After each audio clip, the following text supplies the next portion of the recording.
Hey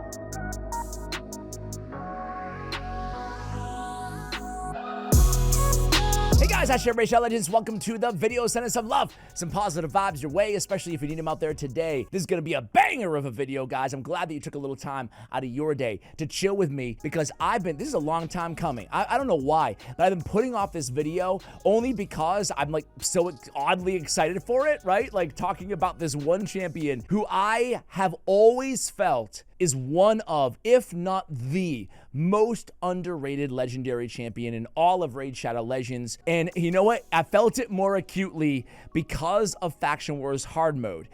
Not because he helped me a ton, which he did obviously in one faction, but because you have to go against him freaking every other wave. And it really helped cultivate my my passion for this champion. And is none other than previously the worst champion in the game. Let me tell you today why Jingwon is one of the best legendaries out there for control. He's insane. More than control. He's so unique. He's so good. He's lethal, he's nasty, and I love him. Today, even if you don't have the champion, hopefully you can enjoy this Jingwon appreciation video because he's a monster in so many different areas of the game. He can be useful. His kit is so good. He's been buffed multiple times throughout the years. One of those champions they just couldn't get right, but they nailed it. They nailed it on their last iteration of this HP-based champion who's really not a huge damage dealer, but he can deal a little bit of damage, but he brings control, and he brings an unorthodox skill set that is just so insanely good. Let's talk about it, right? Doom Exchange is A1. He's transferring all debuffs from this champion to the target on his A1. I mean, that's nasty. Then he has a 50% chance to place a stun on the same ability. I love this because specifically against the dragon. Dragon hard, you can just take all those poisons and put them right back on the dragon. If you don't have Staltus Dragonbane, Jingwon is the next best thing. I mean, just he can poison down the dragon as a non-poisoner just with his A1 ability. Forget just dragon though. Transferring a full cleanse on his A1 that you can go to because there's no cooldown anytime you need it. It's great. Anytime you're in a pickle, boom, A1. Compound Calamity, A2 ability. This is such a special move, right? It's an AoE attack, 100% chance of increasing the duration of all debuffs on all enemies by 1 turn, okay? Solid. But place a block active skills and block buffs for 2 turns on a 3-turn duration. You know who has block active skills for a 2-turn duration on a 3-turn cooldown? This is important too. Star Sage Galathier, only the best champion in the game, A. And B, Vlad the Nightborn, who's also underrated, I would submit. But block active skills for, why is this so important, the 2-turn duration? Block active skills is one of the most powerful, I would argue, it might be the most powerful debuff in the game in terms of control. Now, traditionally, we think of stun, there's petrification, there's a lot of good debuffs out there for control. But block active skills is unique because there's so many champions like Jingwon, which we'll get to his passive.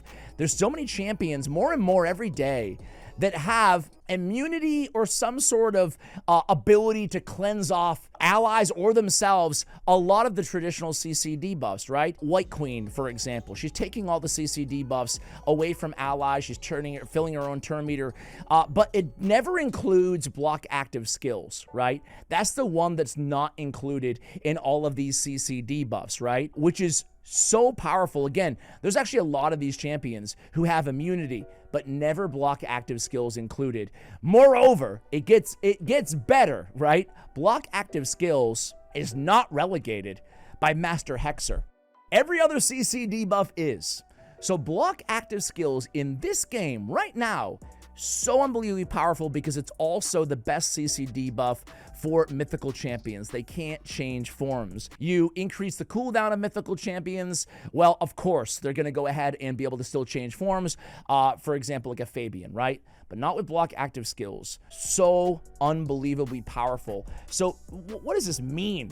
Ostensibly, it means that his A2 can place with Master Hexer A 3-turn block active skills on a 3-turn cooldown. Granted, RNG 30% chance, but man, that is some lockdown control. Obviously, it can also be cleansed to be fair about the downside of the debuff, but I mean, yeah, it can be cleansed, but you have to have your cleanser not under block active skills, right? So, such a good move. And so solid that it's on a 3-turn cooldown. I've made my point here. What am I doing, dwarves? But it keeps getting better. That A2 is very nice in or against Hydra Clan Boss, right? Block buffs is an essential debuff to have on your Hydra team. Increased duration of all debuffs on all enemies is fantastic, especially on an AoE ability. Oh, it's such a good move. His A3, Power Flare, AoE ×2. First hit, 100% chance of removing all buffs from all enemies. Ooh, I love it. And what a 1-2 punch, right? For the arena, for example, you go in, try to remove some stone skin, remove whatever buffs they have, block, debuffs, whatever, right? You go in there, remove, and then you can go on your next move and place that block active skills, hopefully, right? Either way, buff removal is great to have. Even against Stone Skin, 50-50 shot at removing it. Second, he's Void Affinity, you don't have to worry about weak hits, right, with this champion, which is great on a control champion specifically. Second hit has 100% chance, decrease accuracy, decrease crit damage. That part of his kit, not in love with. It's just more polymorph opportunities in the arena. However, it can be useful in PvE settings, especially obviously on an AoE. And then, as if that's not enough, they're like, yeah, let's just give everybody Strengthen. Big version 2, right? Why not? Sure. Awesome. Sign me up. But man, this Unchained passive, oh, it's so strong. There is a 4-turn cooldown on the active effect, but it almost doesn't matter. I mean, it does matter, but if it was no cooldown, forget it. He'd be the best damn champion in the game, right? Passive effect. He's immune to CC debuffs, except for block active skills, notably, right? So he's immune to, you can't fear. Fabian, no worries. Armand's can't stun me, right? Like, he can't be CC'd. So strong. But here's the kicker. At the end of each enemy or ally turn, so let's just say Armand's goes, he stuns you all. It's going to remove, including petrification, by the way, it's going to remove all that crap from all our allies, and then we're going to place a block debuffs on its place, in its place. Ooh, that's off his passive. So it's not predicated on him having to even take a turn. It just happens. Ooh, that's so strong, and that is the most annoying ability to go against inside Faction Wars Hard Mode, bar none. Him and Narcissus in White Queen, those are my least favorite combos to go against. Anyway, this is a great kit. To me, it's everything that we want out of a Void Legendary. Such a far cry from the Jingwon of old, where he was a meme champion. His kit wasn't, forget a Void Legendary, he wasn't even a Legendary when he was released. He was an epic on a Void Lego. That's insult to injury. I want to take a quick look at hellhades.com. Area rankings. Dragon, 5 out of 5 to me. Both dragons, right? Progression, he's a wave controller. Chimera Trials, he killed 6 Chimera Trials. The shame is he's only available in 22 Centrano's hard stages. That's pretty low, which is such a shame because he's such a great wave specialist, right? Bummer.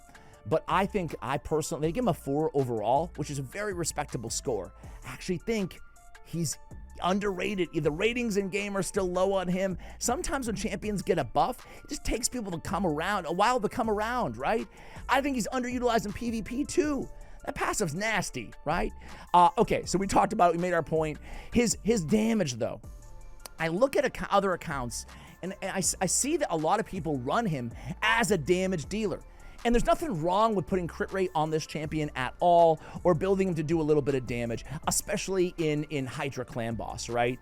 He can deal out some decent supporting damage for your team. He's not going to be your main DPS, far from it. But his multipliers, they're not crazy. Now, I do want to say, I'm not sure how they do the ranking breakdown here, but a 0.28 multiplier, or a 0.28 as well, because it's a ×2 hitter on the A3, it's not that bad. They give it a weak overall damage grading, but comparable to, let's say, Eric's, right? I think that she's always a pretty good comp in terms of HP-based damage dealers. But compared to Eric's, she has what? Load. Okay, she has a 0.22 on her A1, a 0.35 on her A2. So to be fair, they are consistent. They give it a weak damage grading. But let me tell you, Eric's is A1. I've never found it weak. I found it solid, average to solid, you know? So I would say that his damage isn't that bad, but it's not like he's Taurus or Narcissus or anything like that. I say all that to say this. When we're building this champion, we're afforded a lot of luxuries on him. We don't really need Stone Skin. Of course, it's still a viable choice on this champion. You could go Swift Parry. Like, you could go some unorthodox sets. We could go with Feral on this champion, right? To block Sheep 50-50. We don't really need the block debuffs. It could still be used against other debuffs. Block active skills, for example. But there's a lot of optionality because we don't need Stone Skin on him like we do so many other champions in the game. So we don't have to worry about him being controlled before he takes a turn, you know? I will say that reaction accessories, if you're not going to go Stone Skin, would be a great choice. I don't have any here. Do I actually have a decent, because I had to go pinpoint, or I wanted to go pinpoint. Do I have a good reaction? I guess I do here. Screw it. There we go. So I like this. I like going reaction if you're not going to go Stone Skin. So this is fantastic, right? Masteries. I test him out as a damage dealer, right? I'm just going to show you a quick battle, right? All right, guys, I was going to do live arena for you guys, but we took too long. Took too long going through the build. I didn't realize I started this video right at the end of live arena. So again, this is a team that we have. Skeletor, increased accuracy, some turn meter manipulation as well, some control. And then we have Jingwon. We're just going to go against a few teams here. And of course, I'm highlighting him in the arena, Jingwon. But that's not to say that he's an arena-only champion. I think he is not used a ton in the arena, frankly. But if you look at the win rates on Hell Hades and live arena on this champion, they're actually really, really solid, right? And he gets banned sometimes, too. So it just goes to show you that you can hit him with a little curveball sometimes, right? And people don't know. I like going off meta sometimes. I know not all of you like live arena or PvP in general. The good news is, again, Dragon, we talked about all the areas you can use this guy anywhere. Centranos, you can use him certainly in a lot of areas in Siege or something like that as well. Anyway, let's block him out here. And okay, we're gonna go ahead and should we chance it? Nah. Not well. I don't want to burn the second speed boost and the revive on Arbiter when we were going against this fella here, even though he's going to die now that Nishak got his turn. But again, I really like this squad, right? It's a nice combo of Jingwon brings so much, both defensively and offensively, right? Even the stun on the A1, little things, right? Let's go against... Just trying to pick the hardest teams that we have here. I'm not in Platinum like I try to do for all these videos, but again, trying to pick some teams that are formidable, right? Platinum worthy teams. So here we actually sheep them. That's fantastic against Gizmak. Gonna go in. Gotta be very careful of Nell here, obviously. I'm actually just gonna go ahead and petrify. Nice. And then we have 2-turn Stone Skin. Look at the level 31 Nell here. I didn't even realize that initially. I'm actually gonna try to remove... I probably don't have enough accuracy to contend with Star Sage, huh? This is trouble because when I have to go in with the A2. Star Sage might go before Nell. He probably will. But Nell's going to instantly activate those poisons. But Arbiter doesn't have the poisons. Okay. Let's switch back to the A3. Sorry, guys. Talking that through. And, of course, we did get the resist. She does go with the A2. She steals all my buffs. And we're just going to go with the A2 here, obviously. Nice. Destroys us. All right, so maybe we did bite off a little bit more than we can chew. Nice against Skeletor and Star Sage. Skeletor against Star Sage and Nice. Didn't really work out there. But let's go against this team here. You know what? You can't say I didn't try, damn it. All right, here we go. Let's go ahead and get that speed boost. They go second. They actually cut in line. That's not good at all, especially with this squad here that we're going against. We can't do anything against Georgid because we'd love to stun him, but he has neck rep protection, and he's about to wipe the floor clean with us. You hate to see the, there it is, and there it is. Oof, oof. Hate to see the back-to-back losses, but what are you going to do, right? What are you going to do? All right, let's go against this squad here. This is kind of an interesting team, right? Very interesting squad. Yeah, I would love to try to remove here with the A3. And we do remove it. That was good. Bomb. And then boom. All right, that should be GG's. Look at all those. Nishak is so deadly, man. He's so deadly. I love it. All right, let's go in and petrify Marius. Got the steal at least. Let's go in with the A3. Let's go in with the A2, block active skills. Obviously, Siegfried already second form, so nothing to worry about there. Let's go ahead and pop him off, hopefully. There we go. Having Feeble on Nishak, no big deal. Let's go ahead and turn meter boost. Bombs will kill him anyway. Let's try to just get rid of Sunwoo, because even as A1, even though he'll come back, I'm scared of that monkey. I have a healthy amount of respect. We'll stun the horse.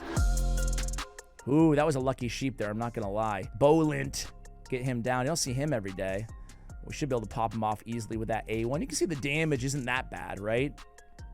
Let's go in. So you guys get the point. Listen, I can show you mediocre arena content and midway through Gold 5 till I'm blue in the face. But hopefully I've compelled you guys to take advantage of this champion. You know, I certainly am. If you have him, if you have this Void Lego, I would absolutely run him. He's really nasty. So we'll cap the video there, guys. But thank you so much for watching. Let me know what you think of Jingwon. They did a really good job with his buffs over the years. And what he brings to the table in terms of debuffs, control, we talked about block active skills, all that stuff. Really underrated in the game, in my opinion. Let me know who you think is more underrated than my man here, Jingwon, in the comments below. I mentioned Vlad earlier. I thought about making a tandem video because Vlad, as I said earlier, along with Star Sage, they all three of them have that ability on the 3-turn cooldown, the block active skills, which is just, it keeps getting more and more valuable. What am I doing? He's undead, Ash. He's undead. And he's not Valkynin. There we go. He's got the AoE, decreased defense, block active skills, 3-turn cooldown. That's nasty too, with all that turn meter fill on his A2. So Vlad would be my second bet or choice for most underrated Void Lego in the game. You guys let me know who you choose in the comments below. Much love, and as always, take care, guys.